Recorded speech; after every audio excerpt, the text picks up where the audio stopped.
السلام عليكم ورحمة الله وبركاته. أعتذر في البداية عن جهلي باللغة التركية. And I would like to thank the organizer for this opportunity to share some of my research about the intellectual and spiritual life in the Hijaz. I was very happy to find that most of the presentation in our panels are related to the Hijaz with Al-Faqih al-Makki and Munajjim Bashri. So I will start with a quick idea about the presence of Sufism in the Hijaz. Since from the beginning, the Hijaz contained the two holy cities and the most important sacred places for Muslims. So it's not surprising that most of the Sufis from the early Sufi histories has chosen the Hijaz as the place where they lived or they visited or they passed away in the Hijaz. The existence of Sufism in the Hijaz from the early periods can be noticed from a lot of scholars, but the Sufi centers existed in the Hijaz. Mainly, we find some centers in the 4th century, 10th century. There are some places, some houses. They were dedicated mainly for Sufis and Sufi activities. Other houses from the beginning of Islam, the 1st centuries, were established to host Hujjaj and pilgrimage. For Sufi activities from the 4th centuries, by the end of the Mamluk period, before the Ottomans controlled the Hijaz, there were around 80 ribats in Mecca alone. 39 of these ribats were still open and working at the beginning of the Ottoman control of the Hijaz. The Ottomans' rules of the Hijaz started at the year 923 when Sultan Selim entered the Cairo, and the Sharifs of Mecca, they sent the delegation and they announced their loyalty to the Ottomans. The Ottoman tendencies, Sufi tendencies, enhanced and supported the Sufi existence in the Hijaz and in the Arab world. So the number of ribats in the Hijaz during the Ottoman period increased to reach 156 ribats in Mecca alone. And in another studies, I argued that the Sufi centers in Medina, maybe the number is higher than this, but there is no study about the ribats or the Sufi center in Medina as this study. This is PhD dissertation about ribats in Mecca during the Ottoman period. The Ottoman travelers, Awliya Jalabi, in his travel to the Hijaz, also he mentioned 78 Sufi centers in Mecca, and he said the Mulawiya was the biggest one in this place. At the beginning of the 17th centuries, when the Hijaz was under the Ottoman control, due to local and the global context, the Hijaz turned to be one of the most attractive centers for scholars and Sufis and students from around all the Muslim world. The Hijaz became one of the most important intellectual centers in all the Muslim world and the major Sufi centers in the Islamic world. I counted 44 Sufi orders in the Hijaz during the 17th centuries. All these Sufi orders from all around the world, I traced them from the Hijaz until their original birthplace in India or in North Africa, in Yemen, and other places. Also, the Sufi path is inherently, it's very personal and individual journey. But for the Salik to navigate the stations and the states and to avoid the temptations and the problems in the Sufi way, he needed a sheikh or a guide who knows the way and who can guide him. So the idea of guiding sheikh or guiding Sufi was very important for Sufism. And with the increased number of Sufis and the need for a guide, there was a need for a rule to control the relationship between the sheikh and the murids, and to organize the individual and collective relationships among the murids themselves and their relation with the sheikh. So from the beginning of Sufi manuals like Risala al-Bushayriyya or Tusi's al-Luma, we find some sections mainly related to the behavior of the murids and his connection with the sheikh. But what happened in the 7th century is with the institutionalization of Sufism in Sufi orders, the relation changed because the education system changed due to the new social factors. So some sheikhs found it's necessary to clarify the rules controlling the relationship inside the Zawiya, inside the Ribat, and the relations between the sheikh and the murid. And one of the oldest works is Abdurrahman Sulami's Risala, Adab Mujalasat al-Mashayikh wa Hifz Hurumatihim. And the most famous one is As-Suhrawardi, Adab al-Muridin. And as I mentioned, as the Hijaz turned to be one of the most important Sufi centers in the 17th century, some scholars, some Sufis found it necessary to update the rules and to revise them for new circumstances in the regions. One of these scholars is Tajuddin bin Zakaria bin Sultan al-Uthmani al-Hindi, al-Hanafi. Here, al-Uthmani does not refer to the Ottoman Empire, but he is a descendant of the third Caliph Uthman bin Affan. Sheikh Tajuddin al-Uthmani, he was born in India, and he studied with numerous scholars in India. He was affiliated to numerous Sufi orders, including Shattariya and Kubrawiyya and Naqshbandiyya. Among his teachers were two very influential and important, Ilah Bakhsh, the Shattari, and the Naqshbandi Sufi, Baqi Billah. Baqi Billah is very important scholar in Naqshbandiyya history because he was born in Kabul, but he moved to India, and he was described as the scholar, the Sufi who spread Naqshbandiyya in India. He attracted numerous scholars, among them Tajuddin al-Hindi and Ahmad Sirhindi.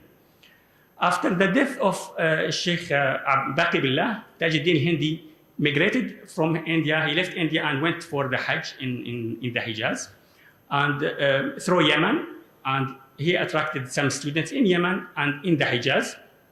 He stayed for a short time, and he returned back to India, and after a few years, he moved permanently and lived in the Hijaz until his death. So Sheikh Tajuddin spread the Naqshbandiyya in the Yemen and in the Hijaz, and he is probably the most important Sufi Naqshbandi to propagate and spread Naqshbandiyya in the Arab world. I don't want to say that he was the first one. There were a lot of Naqshbandi scholars in the Hijaz before him. It's, some sources suggested that Sheikh Bahauddin Naqshbandi performed the Hajj two times. Sheikh Muhammad Barsa died in Medina. Abdurrahman Jami, he mentioned his travel to the Hajj in his book. But Sheikh Tajuddin al-Hindi, he was the first person to establish Naqshbandi centers, to attract students, to appoint some Khalifas for him. And he wrote a lot of books to explain the Naqshbandiyya main principles and the relations between the Sufis and their murids. So here is the general isnad of Naqshbandiyya in the Arab world and in the Hijaz, which extended from Sheikh Tajuddin to his Sheikh Baqi Billah until Ubaidullah Ahrar, and the Naqshbandiyya isnad silsila until the Prophet ﷺ is very famous, and Sheikh Tajuddin mentioned this isnad in several works. So Sheikh Tajuddin al-Hindi, he wrote several works. The most important one and the famous one is Risala al-Tajiyya, or Risala fi Suluk al-Sada al-Sufiyya. It's famous because Sheikh Abdul Ghani al-Nabilsi wrote a commentary on this treatise by the request of his Sheikh al-Balkhi. Miftah al-Ma'iyya by Sheikh al-Nabilsi was a commentary on Sheikh Tajuddin al-Hindi's Risala fi Suluk al-Sada al-Naqshbandiyya. Among other works by Sheikh Tajuddin, موعظة النفس, other work حجة المريدين, تحفة الملوك, رسالة الوضوء, and the most important relevant works to our work is his رسالة في بيان آداب المشيخة والمريدين الطالبين وشرائطهما, or it's known also as آداب المريدين. In all these works, always Tajuddin al-Hindi explained the rules that govern the relationship between the Sheikh and the Murid. And in spite of his important role in history of Sufism, 2 books were published recently in the last decades. The first one, Ethics and Spirituality in Islam, and the other one in French is mainly about the relationship between the Sheikh and the Murid. And Tajuddin al-Hindi is not mentioned in any place in these 2 books. Here I mentioned some of his students in the Hijaz and Yemen.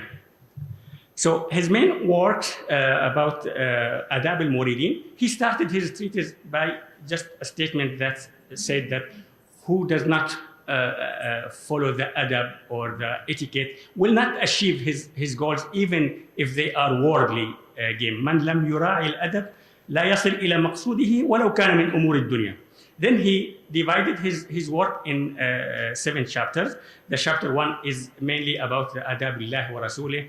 Then chapter 2 is في معرفة الشيخ والولي. Then في شرائط المشيخة, في شرائط المريد, في آداب المشيخة, and في آداب المريد, and then في آداب الذكر. Here we see that he distinguishes between adab, etiquette, and condition, shart. Maybe we can consider the condition or the shart as the obligation, duty of the sheikh or the murid, and the adab is recommended or encouraged. But this is not the case, because Sheikh Tajuddin al-Hindi in different works, he sometimes mentioned the same instructions until the name adab, and in another works until the name shart. So he used these 2 terms interchangeable way. But some of the main conditions is repeated always, like he must be sincere, he must purify his heart, he must be repentant, and he must follow the doctrine of the Sunnah of the Jama'ah. These are the conditions. We can find them in all Tajuddin al-Hindi's works.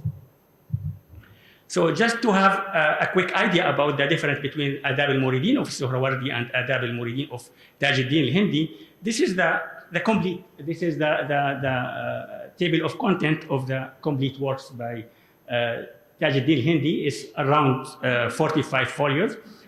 And we find that he immediately started with the adab and shurut, while al-Suhrawardi, a few centuries earlier, was it necessary to argue for the place of Sufism among Islamic disciplines, and to clarify the technical terms and ahwal and maqamat, and to start with the basic information about main Islamic doctrines.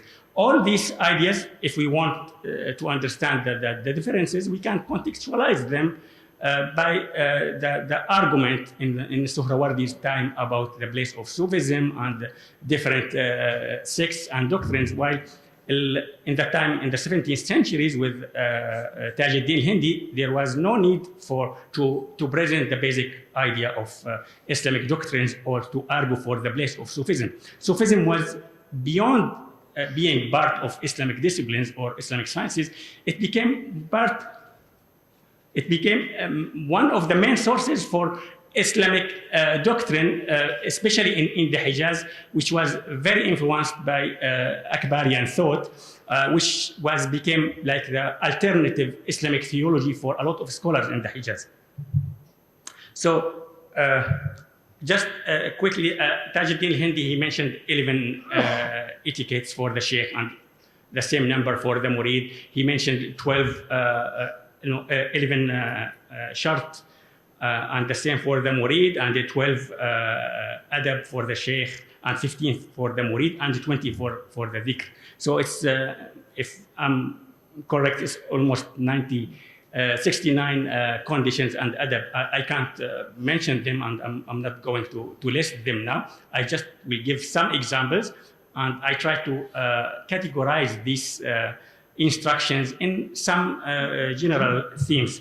For example, as I mentioned, the main common condition in all his works and for all the murid and the sheikh and all the activities of Sufism, there should be sincerity and purification of the heart and the body.